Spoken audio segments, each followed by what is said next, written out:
Hey guys, long time no see. I've missed you and I've missed making videos on here for you guys.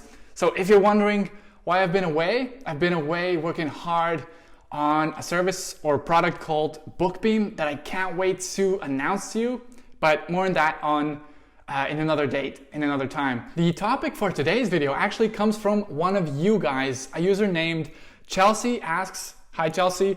She asks, hello, can you do a video on getting more people to opt into your email list as a beginner indie author? And I thought, hey, that's a great idea. I haven't done a video on that whole topic of, I actually see it as getting reviews. So I'm taking a step back from not just on how to get people to opt into your email list. I'll do a video on how to get reviews, and I'll approach it from all the different angles on how to get, how to build something that's more long-term, an email list, so that you can get reviews more easily in the future. We'll touch on some things that you should have in your front matter and back matter to get extra reviews. We'll touch on how to get reviews if you don't have an email list, and I'll also talk about how to get reviews for your audiobooks. So we'll be approaching this subject of how to get reviews from all of these different angles, so you can kind of maximize the number of reviews that you get and maximize your chances for success.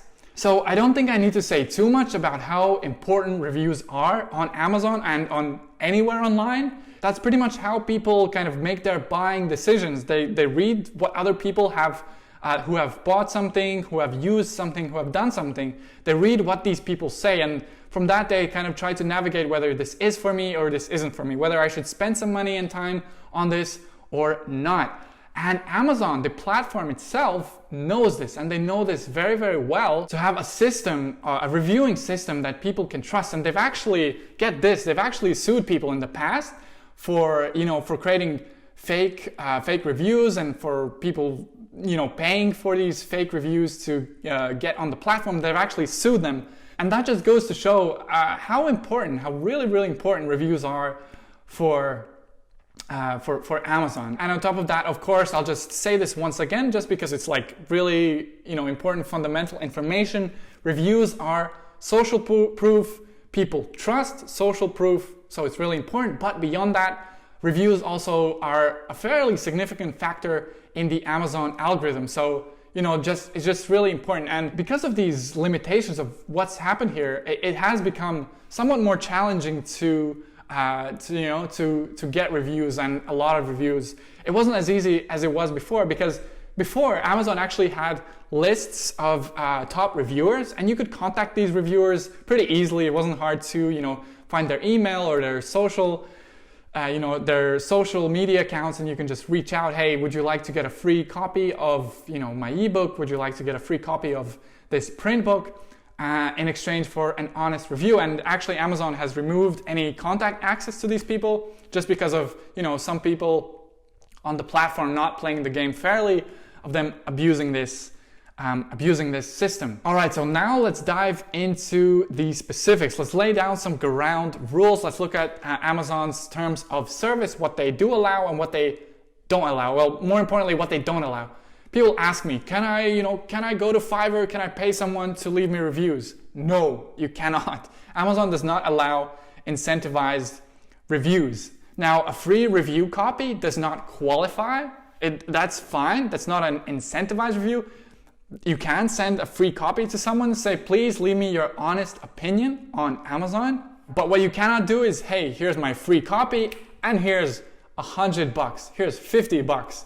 To leave me a 5-star review. That's just not allowed, and that kind of makes the system corrupt. Then you cannot leave reviews from the same kind of household. I believe they look at the IP address, and also technically no family allowed. Although how do they check that? There's probably not that much they can do to check that. Maybe go. I think you can still use friends. That's probably fine, or more of your extended family. That should be fine. Also, another thing to cover here, guys, is you have two types of reviews on Amazon. You have verified reviews, which means somebody has either purchased your book and left a review, or they have downloaded it during a free promo. If it's a Kindle book, you set it on a free promo for a couple of days. They downloaded it and then left a review, and therefore it's a verified review. Amazon verifies that this person actually got your book on Amazon and they left a review from kind of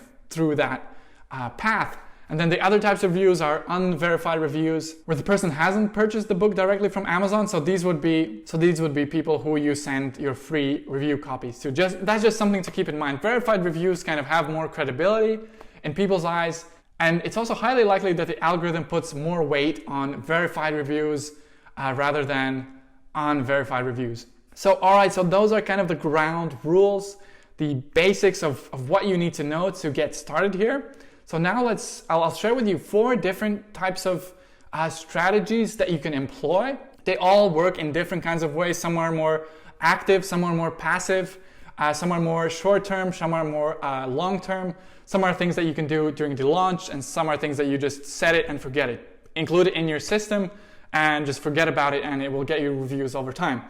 So method number 1, and you should do this always for every single type of format, for Kindle, for print, and for audio, and that is the review request. So what this is basically in the front matter, which is the first couple of pages of your Kindle book, your print book, or your audiobook, and as well as the back matter, the last couple of pages. What you do is you include a review request. It goes something along the lines of, thank you for choosing to get this Kindle book or getting this just this book. I really appreciate it and I hope you got something out of it, blah, blah, blah. You can add your own creativity here. If you enjoy this book, please consider leaving a review on Amazon. It would help me out a lot. It would mean a lot to me. However you want to word it. And you can say something like, we read all of them, thank you. So you can use a text like I just gave you, or you can come up with something, with a little bit more of your own flavor. It doesn't really matter. It doesn't have to be anything fancy, or it doesn't even have to be long. People just have to notice it. And so you would put it in the front matter in the first couple of pages. It can be after your copyright. It can be before your table of contents. That's kind of up to you how you choose to structure it. And you leave it at the back matter as well. So what you're going after here is you're trying to maximize the possibility of this kind of request entering people's awareness. And so for that reason, you do it both at the back and at the front as well. And for the Kindle book, I also recommend that you leave a little link. Just click here to leave your review on Amazon, just to make it as frictionless as possible. So it's as easy as possible for the people that do want to leave a review. You want to make it as easy as possible because I already explained how valuable reviews are. So you do this for the Kindle book. For the print book, obviously there will be no link. For the audiobook, I also recommend that you include a text such as this. It should be adapted to Audible. Please leave a review on Audible. It will help us a lot. It will mean a lot to us. You leave it in the narrator's script or your own script at the beginning and at the end. So again, to maximize the chances of you getting those reviews.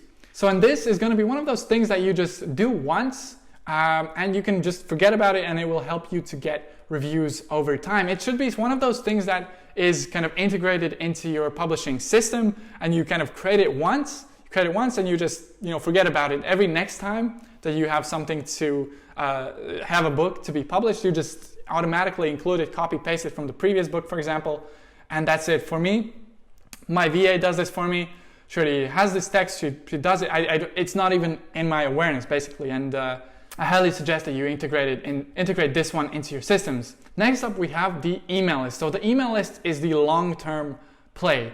The email list is something that you will benefit from not now. You will benefit from it, a couple months down the line and forward. And the more emails you get and the better relationship you have with the people on your email list, the better your asset, which is this email list. And so how does the email list approach work? So you've probably gone through this process yourself many times. It's the classic kind of lead magnet, what's called a lead magnet in the marketing world. You basically offer up something for free, something that is enticing to your target demographic, to your target audience, something that they will exchange their email list for. So basically they want a free chapter, for example, of one of your other books. They want this free chapter, and they got to leave their email list, opt into their newsletter to get this free chapter. And so that's how you start building your email list over time. You engage with this list, you build relationships with the people on this email list. And if you've done this properly, every time you have a new book, you will just announce it to them. Maybe you will announce it to them during the Kindle Books free promotion and say, hey, here's my book for free. Please download it and please leave an honest review. I would really appreciate it. And since these people in your list, you have engaged with them, they're your fans, it's an asset, it's a long-term asset, and they will really help you during this launch period of your book. They will leave reviews for you from one book to the next, and so that's a great asset. And so how do you go about setting this up? So in short, you have to come up with something of value that you can give. I mentioned a free chapter. It can be a free report. It can be anything that you basically think, a digital asset that doesn't cost you to give out. Something that will be of value to your target audience, and you will kind of offer this to them in exchange for their email address. And again, you'll be including it in the front matter as well as the back matter of your book. The text can be something along the lines of get a free XYZ. People love free things, so just your free report, your free chapter. And it's a great idea just to be transparent here and say by opting in, you'll be on our newsletter list. You'll be amongst the first to get cool tips and tricks on whatever subject that is relevant to your to the niche that you're publishing in, or you'll be among the first to know about new releases.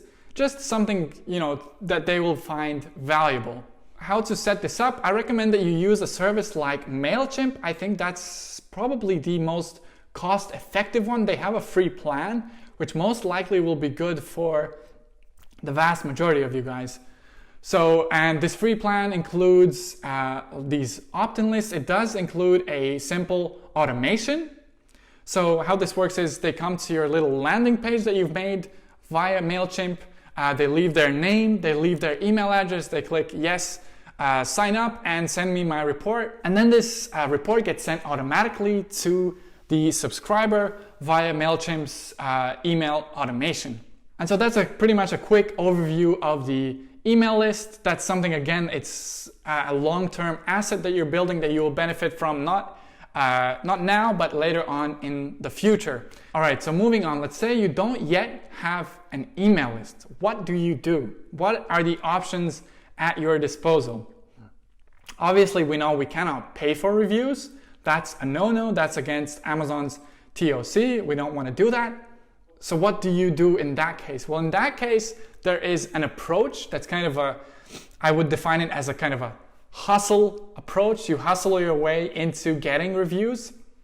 So you got to take a lot of actions, but you can build reviews this way. And it's called, you might have heard of this term, it's the ARC team. It's building your ARC team, ARC. It's an acronym for Advanced Reader Copy. So these are people who you actually recruit into a special kind of team, into a special list. Some of them can be, as we touched on before, it can be, your extended kind of family. It can be your friends, probably, but that's up to your discretion. But most of them should be people who are interested in this, in what you're, publishing content around. All right, so how do you get people into this kind of ARC team? So usually the most standard way is you go to Facebook groups. You go over to Facebook groups that are, again, relevant to the niche that you are publishing in. Let's say you're publishing books on, let's say, gardening. You go to gardening Facebook groups. You go in there and you kind of integrate into the community. You actually go there, you provide value, you are part of this community, and then at some point you offer people a free copy of your ebook in exchange for an honest review. And at first you'll probably, you don't necessarily have to use some kind of build out some system with one of the services that I mentioned, MailChimp. At first you can probably just collect them in an Excel sheet or collect them in a Google sheet. Do it the old school way, and then later maybe as your list builds, you can kind of make some system for it. How many people should you get in this ARC team? Get as many as you can, basically. 10 is a starting point. 30 already is good, is very good. And if you can get more, that's awesome. The more the better. And keep in mind, not everybody in this list will leave a review. That's just a fact of life. That's just how it works. People are busy, and don't get upset don't get mad when somebody, I sent you a copy, you haven't left me a review. That's just normal, accept it. Except that, a lot of them just won't leave you this review, and that's fine, that's part of life. Okay, so let's say your book is going to be launched on June 15th. So in the beginning of June is when you should be sending this review copy out to these people. Roughly in the beginning, it can be 2 weeks, it can be 1 week, although 1 week is kind of pushing it. 2 weeks, 10 days, 1 week is reasonable. So you want to give it in advance before the launch comes. So when you do launch your book, they can go ahead and leave that review during the initial days of the launch. Okay, let's say 15 days prior to launch, you send it to them, and then once your book is out, you kind of follow up maybe once. If you still see that they haven't left a review, you can follow up again, but don't harass these people, don't chase them. But the follow-up is good. It kind of is a good reminder, hey, maybe you forgot. I would really appreciate your review. So that just about sums it up for the ARC team. You can have a VA to do this for you, but really it's important, I feel, that you train them to do this correctly. You train them to the risk here, why it's important to engage in these groups like authentically and naturally. It's because there's a risk of you coming off as a spammer. You shouldn't just sign up to this group and just start spamming people. Hey, I have a free book coming up. Come be part of my ARC team, my ARC team. That doesn't really come off as genuine. It's not nice. You're just coming, with your unsolicited services and products in there where people are trying to probably have authentic exchanges. So just be mindful of that, be real, be honest, and this will work out well for you. Okay, and the last thing I want to share with you guys is how to get reviews for audiobooks. So for audiobooks, the situation is slightly different, just because the platform is slightly different. Audiobooks are sold via Audible mainly. So for audiobooks, to leave a review, you have to have either purchased the book on Audible to be able to leave a review, or you have to have the review just in your library via a free promo code, which ACX gives out to the publisher. So they give out 25 to the US, to folks in the US, and they give out 25 for the UK store. And there's actually a really cool service that kind of, uses this kind of to everyone's advantage. It's called audiobookboom.com. And what they do is, in exchange for $12, you get access to a group of people who are going to be interested to get your book for free via these promo codes that ACX gives you